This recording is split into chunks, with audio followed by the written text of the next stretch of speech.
Class 7 के सभी बच्चों का दिल से स्वागत है। आज की क्लास में हम पढ़ने वाले हाउ सीजन्स ऑकर, सीजन्स कैसे आते हैं ये हमने पहले इसमें देखा था। Summer, winter, rainy season. आज की क्लास में हम पढ़ने वाले उससे थोड़ा एक्स्ट्रा। तो देखिए हमारी जो अर्थ है, इस अर्थ का अगर हम देखें तो अर्थ जो है खुद भी अपनी तरफ वेस्ट टू ईस्ट घूमती है अपना गोल गोल। और उसके बाद वो रोटेट भी करती है, किसके किसके भीतर रोटेट करती है? सन के भीतर। तो मतलब earth it is revolutioning also and it is rotating also. So दोनों चीजें अर्थ करती है, ये तो बात हमें पता है।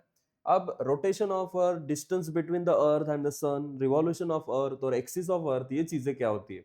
देखिए हमारे जो अर्थ है ये सन से लगभग वी कैन से बहुत ज्यादा दूर है। अगर हम देखें तो लाइट ईयर्स में उसका यूनिट आता है। तो रिवॉल्यूशन क्या होता है? रिवॉल्यूशन मतलब जब अर्थ सन के भीतर रोटेट कर रही है तब वो खुद के भीतर भी रोटेट कर रही है। ओके। और ये जो सन है, इस सन के आजू बाजू में रोटेट करना, इसको हम बोलते हैं rotation. Okay, that is rotation. And खुद के भीतर रोटेट करना, दैट इज रिवॉल्यूशन, उसको हम बोलते हैं revolution. Now axis of earth क्या है? ये जो होता है we can say that is axis of earth, जो अर्थ को दो पार्ट्स में डिवाइड करता है। जैसे कि सन की रेज एक साइड पे पड़े तो यहाँ पे होगा सनराइज या फिर सनलाइट होगा, और जहां पे सनलाइट नहीं है वो होगा डार्क, मतलब यहाँ पे नाइट होगी। So you must have notice कुछ जगह पे लॉन्गेस्ट डे होते हैं, मतलब बहुत बड़ा दिन होता है। हमने भी देखा है जो हमारा समर सीजन होता है उसके अंदर बहुत ज्यादा लंबा दिन होता है। अगर हम विंटर्स में आए तो डे का जो रेशियो है वो कम हो जाता है, यूनिट कम हो जाता है। अगर हम कुछ ऐसी जगह देखें वहां पे डे और नाइट दोनों सेम ही होते हैं। ओके, तो ऐसी पॉसिबिलिटीज है। वी कैन से जून, सितंबर, दिसंबर के मंथ्स में ये सारी चीजें हमें देखने को मिलती है। Generally these dates are in the same every year, लेकिन ये डेट्स हमें एवरी ईयर में सेम ही देखने को मिलती है। With the help of shadow experiment you must have noticed the change in the position of sunrise. Okay, so you must have seen lots of things with the sunrise also. Let us study the changes in the position of sunrise and the difference in the duration of day and the night time. You can see position of sunrise की अगर हम बात करें कि जहां से सन निकल रहा है ईस्ट डायरेक्शन से, तो उस डायरेक्शन में क्या होगा? सनलाइट होगा।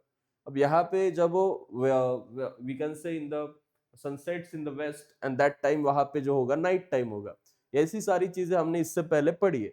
लेकिन उसके आगे अगर हम जाए, apart moment apparent moment of the sun को अगर हम समझे, तो you must have realize through your observation that the position of the sun, the sunrise appears to change on the horizon every day.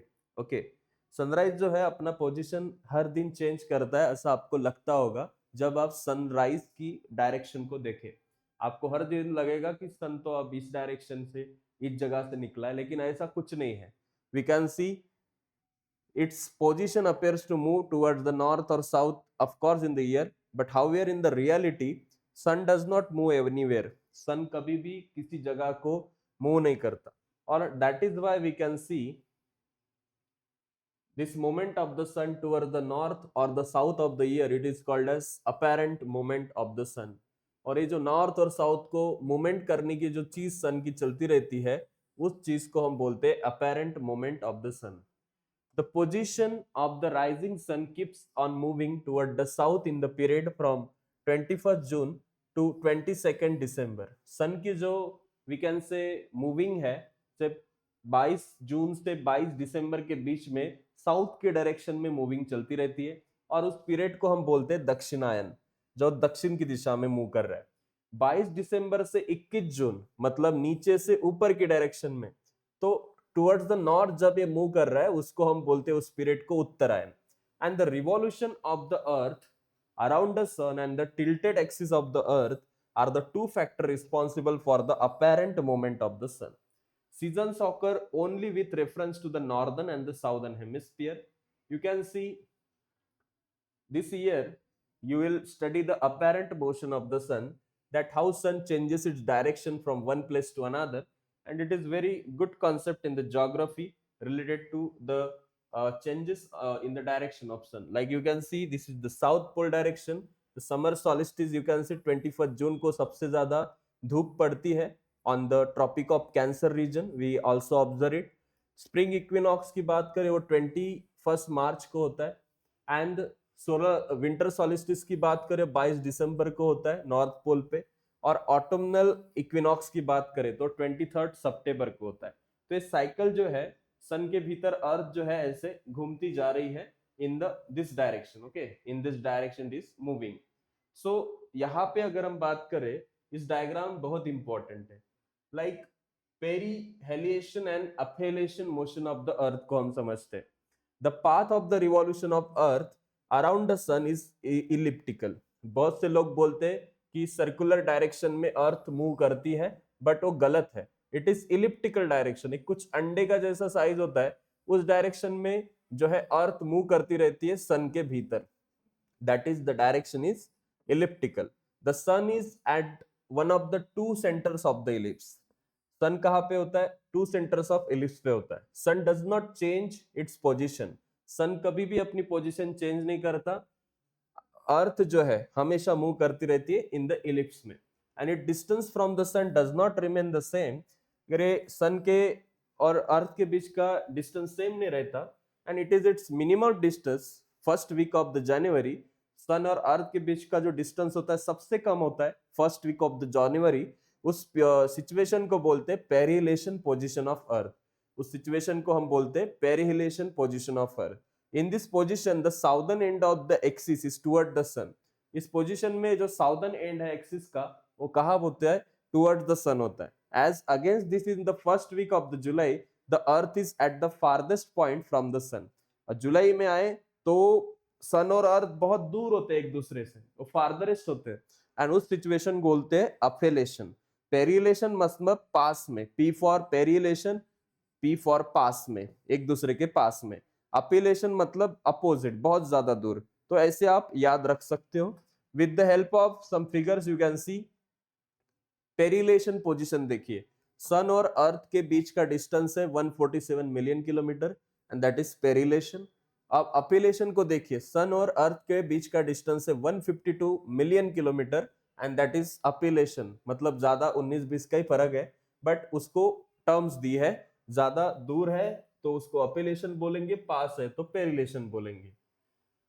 In which the position of earth is the relation of sun, you can guess which seasons prevails in which hemisphere.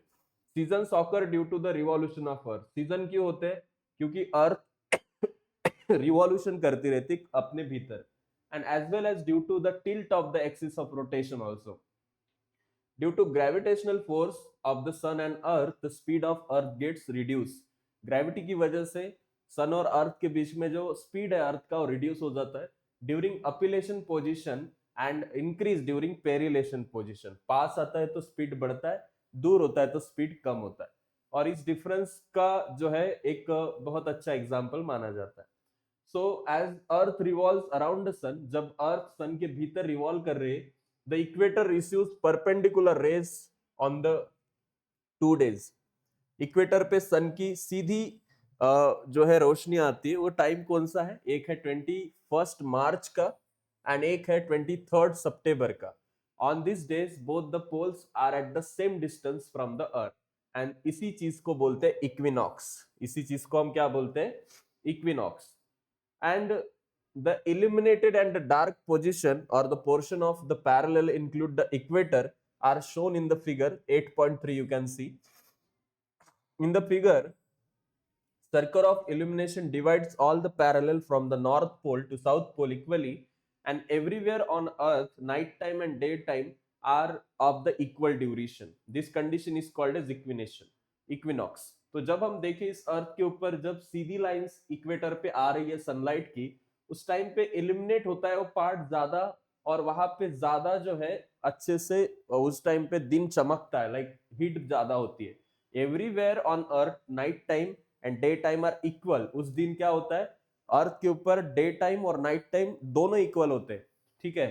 और उसी position को और इसी situation को हम equinox बोलते हैं। In this condition the circle of illumination coincides with the great circle defined by two opposite meridians. यहाँ पे हमें two opposite meridians भी देखने को मिलते हैं, जो उस अर्थ को दो पार्ट्स में डिवाइड कर रहे हैं। एक जगह पे हमें एलिमिनेशन दिखेगा, एक जगह पे डार्क दिखेगा। In the northern hemisphere we can say spring prevails from 21st March to 21st June. अगर हम द उत्तर गोलार्ध में आए तो हमें नॉर्दर्न हेमिस्फीयर में 21 मार्च से 21 जून तक स्प्रिंग दिखता है, समर सीजन का टाइम होता है। वाइल ऑटनम वो शुरू होता है 23 सितंबर से 22 दिसंबर के बीच में। Southern hemisphere has opposite season, और साउदर्न हेमिस्फीयर में इसके अपोजिट होता है। So in the northern hemisphere, 21st March is called as spring or the vernal equinox, whereas in the 23rd September is called as autumnal equinox. An equinox or the solstice days can vary. उसके बाद we can see 21st June, 22nd December, इनकी बात करें तो it shows more factors in this, like हमें कुछ examples दिए हैं। You can see कैसे होते हैं winter solstice और we can say summer solstice। इसके कुछ basic you can see 21st जून को यहाँ पे नॉर्थ पोल पे हमें दिख रहा है कि सन की रेस स्ट्रेट आ रही है, और साउथ पोल पे भी। And in the 22nd of the December you can C prime meridian के इस पार्ट पे नॉर्थ पोल पे हमें देखने को मिलता है। तो the position of earth within the tilted axis it is varies from date to date. We can also see here when the one of the pole inclines the most toward the sun. जैसे आप देख सकते हैं 23.5 degree जो है हमारा यहाँ पे ट्रॉपिक ऑफ कैंसर और कैप्रिकॉन होता है, वहां पे परपेंडिकुलर आती है सनरेज, सीधी आती है। And the sunrays are perpendicular at the equator on the 22nd March and 23rd of the September. 22nd March और 23rd सितंबर पे सीधी आती है किरणें इक्वेटर पे भी। And which are the days of equinox, और उन्हीं डेज को हम बोलते हैं equinox. After the 22nd March other parallels between the equator and the tropic of cancer in the northern hemisphere start receiving perpendicular rays sequentially. Only on the 21st June and 22nd December the sun rays become perpendicular on the tropic of cancer and tropic of capricorn respectively, and these 2 days are called as solstice day, और उन्हीं दो दिनों को solstice day बोला जाता है। Now sun rays are never perpendicular on any of the parallel। sun rays कभी भी एक पैरेलल के ऊपर परपेंडिकुलर नहीं होते हैं। We can see between the tropic of cancer north pole या फिर ट्रॉपिक ऑफ कैंसर और साउथ पोल की बात करें, 21st जून जो है ये पॉइंट एग्जाम में आएगा। It is the longest day and it marks the shortest night in the northern hemisphere. उत्तर गोलार्ध के अंदर 21st जून जो है सबसे बड़ा दिन होता है और इसकी नाइट सबसे छोटी होती है। सिमिलरली 22nd दिसंबर की बात करें तो लॉन्गेस्ट डे होता है साउदर्न हेमिस्फीयर में और शॉर्टेस्ट नाइट होती है इसमें।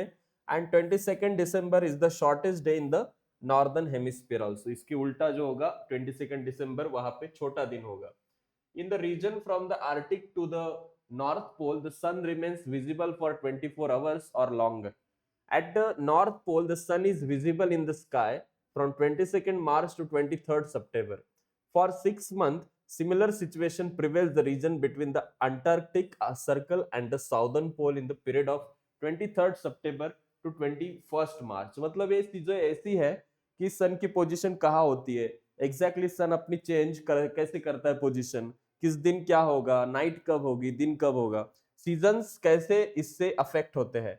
Seasons have been we can say decided on the basis of the duration of sunlight, equinox and solstice। So the equatorial region does not experience any change in the region, and hence the climate in that region does not change at all in the year। And in places beyond the equatorial region in the either hemisphere, summers winters are experienced of one after other within a year, and the occurrence of the seasons are after the other and the year, and this is called as the cycle of season। एक के बाद जो एक season आ रहा है, कभी summer है कभी विंटर है। सो बाय द अर्थ पोजीशन, जैसे सनलाइट जब आएगा तो समर सीजन का ज्यादा ये होगा परपेंडिकुलर होना, हेमिस्फीयर्स में हमें चेंज दिखेगा, समर विंटर जैसे सीजन आते रहेंगे। तो ऐसी चीजें जो होती है इसको हम बोलते हैं cycle of season. It is given in very critical way but it is actually very simple. The changes in the atmosphere, vapour, air, wind, precipitation also influence the season. जो हमारे अर्थ के ऊपर एटमॉस्फेयर है, वाटर वेपर होती है air की, wind होता है हवा होती है, बारिश आती है, ये चीजें भी सीजन्स के ऊपर अफेक्ट करती, इन्फ्लुएंस करती। Continuous occurrence of rain in specific period gives rise to additional region, और इससे समर विंटर जैसे सीजन आते हैं। और due to this local condition season other summer winter season are, we can say, parts. Rain occur in India in a specific period, and therefore we consider four seasons such as summer, rainy, and the relating monsoon or winter. There are four seasons in Europe and North America. They are summer, autumn, winter and spring. North America और Europe में 4 season है, हमारे यहाँ पे 3 है। जैसे हम consider करते हैं रेनी सीजन, समर, मानसून और विंटर को, वैसे यूरोप और नॉर्थ अमेरिका में समर, ऑटनम, विंटर और स्प्रिंग को कंसिडर करते हैं। इस तरीके से कंसिडरेशन देखने को मिलता है। We can also see the cycle of season and living world. ये सीजन की साइकिल और लिविंग वर्ल्ड पे इसका क्या इफेक्ट पड़ता है? The earth axis were not tilted, some climatic condition prevail throughout the year. The seasons would not have occurred अगर अर्थ का एक्सिस टिल्ट नहीं होता तो कभी सीजन्स ऑकर ही नहीं करते। ये ऑकरेंसी बिकॉज ऑफ टिल्टनेस की वजह से। One and the same type of climatic condition would have prevailed on each of the different parallel. It is the tilt of axis that leads to occurrence of the season and change in the diversity of earth. इसी से हमारी अर्थ की diversity भी effect होती है। जैसे Antarctic reason में आप देखें तो पेंगुइन जैसे बर्ड, फिश लाइक, आपको बहुत सारे यहाँ पे दिया होगा ना उन्होंने, 66 to 90 डिग्रीज के आसपास अगर देखे तो वहां पे हमें कुछ ऐसे पेंगुइन जैसे बर्ड, फिश लाइक जैसे बहुत ठंडे सीजन में रहने वाले, एडेप्ट करने वाले एनिमल्स देखने को मिलते हैं। एनिमल्स यहाँ पे reindeer, polar bear, Arctic foxes देखने को मिलते हैं। थोड़ा नीचे आए तो हमें एनिमल्स के अंदर चेंज दिखेगा, ऑर्गेनिज्म डाइवर्सिटी पूरी चेंज होगी। लेकिन हम ऊपर से नीचे आते हैं, पोलर से अगर हम नीचे आए तो सीजन्स में हमें माइग्रेशन ऑफ बर्ड्स और एनिमल देखने को मिलता है। Okay, also you can see this is the migration of bird. ये आर्टिक टर्न है, ये नॉर्थ पोल की तरफ आता है, क्योंकि जब वहां का सीजन गर्म हो तब ये यहाँ पे आता है। The winter, once winter north pole become severe, जब नॉर्थ पोल ज्यादा विंटर्स के अंदर सीवियर हो जाता है तो बर्ड ट्रेवल साउथवर्ड, तो बर्ड साउथ की डायरेक्शन में जाते हैं। When it is summer in the northern hemisphere it flies back to north pole. जब समर होगा नॉर्दर्न हेमिस्फीयर में तो वो कहाँ पे जाएगा? नॉर्थ पोल की तरफ वापस जाएगा। किसके लिए? खाने की तलाश में। तो बर्ड्स भी माइग्रेशन करते हैं। इसका नाम आर्टिक टर्न है। ये साइबेरियन क्रेन है, इनका भी ऐसा है, विंटर्स के अंदर उनको लैक ऑफ फूड, ऐसी चीजें होते हैं तो नॉर्दर्न कोल्ड रीजन्स में विजिट करते हैं, किलोमीटर्स तक ट्रैवल करते हैं ये बर्ड, छोटे छोटे। So we have seen lots of things regarding this chapter. You can solve the questions regarding that and prepare for your exam. Thank you so much. See you in the next class.